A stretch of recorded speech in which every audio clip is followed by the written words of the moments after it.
गरजेच्या वेळी हे हेअर ड्रायर खरंच कामात येतं. वेगवेगळे मोड यामध्ये आहे आणि प्रोडक्ट टॅग केलेला आहे. आता बाहेर एवढी जास्त गार हवा होती की केस मला तसेच ओले ठेवायचे नव्हते. सर्दी आधीच मला त्रास देती आहे. पोहे बनवले आणि ही इंदोरची लोकं, यांना पोह्यांवर शेव नसेल ना तर त्यांच्या घशाखाली काही पोहे उतरत नाही. माझं असं नाही आहे, मला अजिबात शेव आवडत नाही पोह्यांवर. मला कोथिंबीर आणि लिंबू असलं की काम होऊन जातं. आता हा आमचा हिरो बघा, ड्रायर यूज करायचा आहे म्हणून फक्त तो हेअर वॉश करतो. त्यानंतर आम्ही बाहेर जाऊन आलो आणि आल्यानंतर पटापट स्वयंपाक बनवला. आज सरसचा साग आणि मक्याची रोटी होती आणि घाईघाईत गाजराचा हलवा पण बनवला. मला वाटलं की मक्याची पोळी आहे ती थोडीशी हार्ड किंवा कडक होईल, पण मस्त एकदम सॉफ्ट झाली होती. गरम गरम जेवण केलं आणि म्हटलं चला आता गरम गरम वाफ पण घेऊया. आणि हे जे प्रोडक्ट आहे त्याची पण लिंक तुम्ही बरेचदा मागत असता, मी टॅग करत असते. टॅग केलेले प्रोडक्ट तुम्ही एकदा चेक करत जा. थोडासा आराम केला आणि संध्याकाळी काही राहावला गेला नाही. म्हटलं चला आणखी एक काम करूया म्हणून मस्त असे कुकीज बनवले.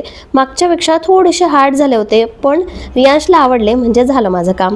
ते खाल्ले. त्यानंतर आम्हाला थोडीशी शॉपिंगसाठी जायचं होतं आणि शॉपिंगला गेल्यानंतर आमची अशी जास्तीची कामं होत राहतात.